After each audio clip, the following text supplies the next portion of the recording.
No more in the sink either. Good evening or afternoon. It's Friday afternoon, and my goodness, the days are going by quickly. You may be able to tell or not, I did not do my broadcast on Wednesday. Woke up Wednesday morning with one god-awful head cold. Did do my COVID testing and was very, very happy that my COVID tests were negative. So head cold, this is what it feels like. I've not had a fever, so I'm back on Friday doing my live with Tony, and had a chance to go spend a little bit of time at the pool today. Did not go in. I'm still feeling the effects of the cold. I'm still having a bit of a sinus congestion, but I wanted to get back on with my live with Tony. So I'm the founder of the USA Memory Championship, if you've not seen me before. And I do a Monday, Wednesday, and Friday live with Tony when I'm not vacationing or I'm not ill. And the good news is I haven't been ill in quite some time. But as I do a lot of reading. And so I get lots of magazines to read, the science mags, regular business mags, and I get a AARP bulletin. So I get an AARP bulletin on a regular basis, and I usually enjoy reading the articles that they have, and they really touch sometimes very well on elements of memory and mental fitness and cognitive impairments and things. And they picked a really great topic for this one, which I thought was great, except they got a little carried away.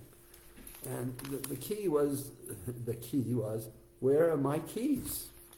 I love the title because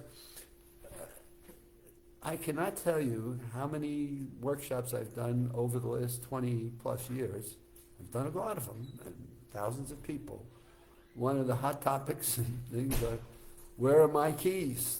Where do people lose their keys? Where do people put their glasses? Where have people put something important that they received in the mail?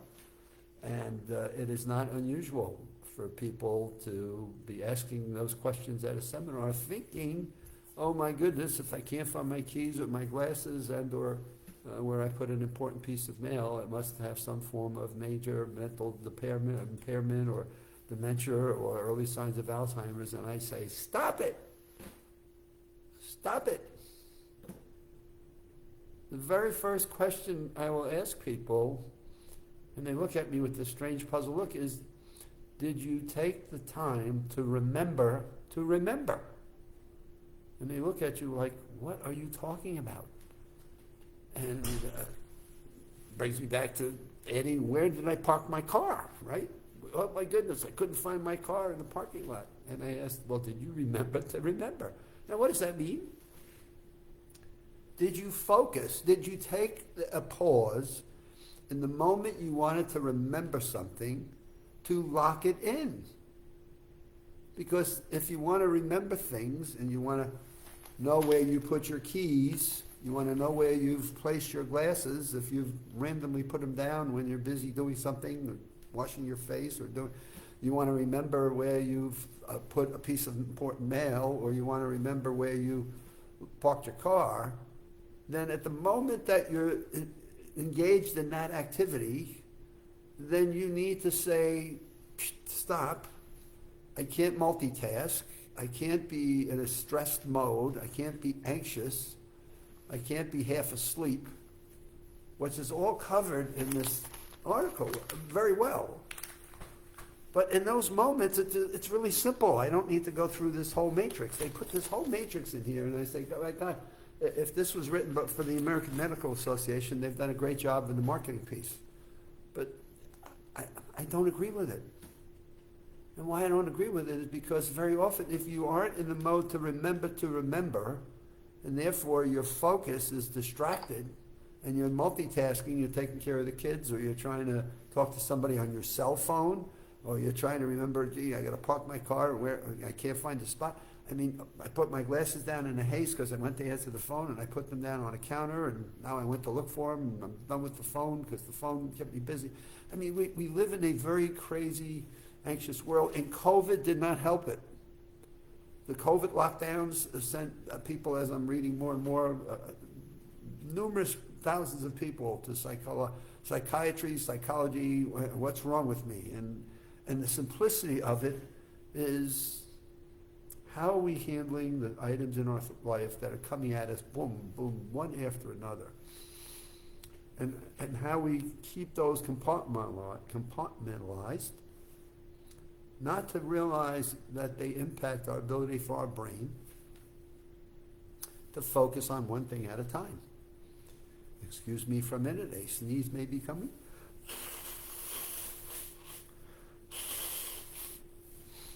That's my cold still on its third day. Doing better. But here they take you through, and what's my problem here with this particular article? I usually enjoy reading articles in AARP. This one it kind of annoyed me a little bit, as you might be able to tell. They take you through this, they call it a game. This is not a game, the things that they're talking about. A simple game to help you figure out what's behind the lapse. Maybe they thought the word game would be, but these are serious issues that they address there, and they'd have everybody running to a doctor at some point. So I'm going to take a disagreement with them. But I thought they started this off great. Memory glitches, like misplacing your keys, can make you ask, is something going wrong with my brain? Thousands of people have asked that question. And it can be their glasses, it can be a piece of mail, it could be parking their car, and they immediately jump to, God, is there something wrong with my brain? While only a doctor should attempt a serious answer, this quiz can help you better understand when memory senior moments are a natural consequence of our, here we go, a senior moment, and I'm trying to eliminate that term. So you've heard me before. I want to stamp out the term senior moments. So that obviously rubs me a little bit, because they're not senior moments. Are a natural consequence of a stress-filled life. Yes, we have lots of stress in our lives today, and the stress short circuits our brain from the focus that we need to remember. It's a symptom of a physical emotional health issue or a sign of a cognitive decline. It's too many. So here's my problem with that. There are too many people with a couple of these moments that immediately jump to, oh my goodness, my brain is failing me. And especially if you're a year older than you were, obviously, the year before. And you're like, oh my goodness, this must be the year. And I just say, let's back it up. Let's just calm down first, and eventually you may need to go see your doctor, but let's go through a couple of elements here. And I get this from working with a group of people in a current thing called Brain Fitness Academy. And the number of people that have come to the academy that feel like, oh my goodness, I have dementia, and after spending 14 weeks with them, they have nothing like it. And they just worry about, oh my goodness, I'm older, I'm a senior, and therefore when I forget things, I jump on myself and say, oh, I must be failing, and it's time for me to lose my memory. And what we're finding is, first of all, is there stress in your life? Are there things in your life that are interrupting the normal functions of your brain? And as you get older, there are more things that seem to stress us, though as we get older, we get more wisdom, and sometimes seniors learn how to handle those stresses. Are we getting the right amount of sleep? They cover that here, but my goodness, sleep has got a whole bunch of things. There are so many people with sleep disorders today. I don't know if we can fill up buildings with people with sleep disorders. Then have you peel back? Well, what's causing you not to sleep? What's on your mind that's stressing you out?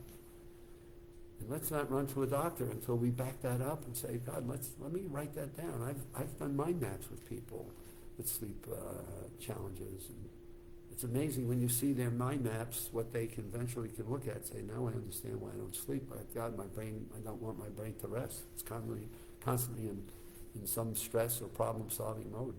Challenges in my life, financial, family, kids, work. My good, that'll keep you up at night. You don't need to see the doctor for that. And so do we remember to remember? So when you put your keys down, first of all, this is a simple one. Do you put them in the same spot? And are you mentally focused on placing them in the same drawer, in the same cabinet, or on the same key hook as you enter the house? When you put your glasses down, are you on the phone? Are you trying to cook at the same time? Did somebody call you? Is one of the kids called you out? Did somebody give you a stressful moment that you're still reflecting upon? You get a pile of mail, and you have a mail pile, and mail to be handled. So when you put this latest piece of mail, did you put it in that pile, or did you throw it somewhere else because you said, this requires immediate attention, and therefore you create a diversion to the different directions of mail. Now you got to remember both places. You go to a parking lot. My goodness, this happens to me a lot, and I don't describe it as senior moments. I describe it as, Tony, you didn't stop to think about where you parked your car. You know, we were on a cruise recently. We parked in the garage, and I thought, as we parked in the garage, okay, what floor are we on? How far up on the floor? Before we even took the luggage out of the trunk. Let me just lock in where this car is going to be parked. And let me see what structures are around that are unique to where this car is going to be parked. So these are the things that I've talked to thousands of people. I take them back through, let's not build an anxiety over the fact that you have senior moments, and let's get rid of that term. But let's step back and look at just a small snippet of your life. And let's see if you're focused on any type of memory inputs that are going to help you to remember. And then how might you do that? And what might you do to say, okay, I'm going to lock this in on the way in. And then I'm going to put it in here so it stores, and I'm going to do just a quick little 10-second review of it, so that when I need to pull it back out, I've established a structure or a system to pull it out in a quick way. So I can go right back to where I put my keys. I can go right back to where I parked my car. I can go right back to where, what was I doing last when I took my glasses off? The most funny thing for me at times is I'm looking all over for my glasses and I stop to realize they're on my face. We can do silly things as we get older, but we don't need to immediately run to, let's go see the doctor. Every time we have a little blip, we need to step back and say, let me slow down the pace of life. And COVID and the craziness of our country at times certainly will cause us to have a level of stress and anxiety that sometimes can overbear our natural abilities to remember the things that are important to us. And I don't know that we got to play a whole matrix of things to figure that out. And I guess that was my enjoyment of going to the pool today and reading this was upset by what I thought was an overdose of what they may be doing to the people that have read the articles.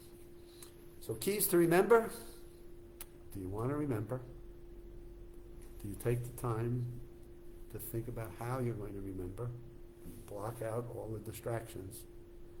And just do a quick review as you walk about and say, okay, now I know where I just put those, and now I focused on where I put them down. So that when it's time for you to get through all the craziness, you'll quickly say, I know where those are. Have a good weekend. Back on schedule Monday. I hope all goes well over the weekend and we continue to get better. And we will see you on Monday.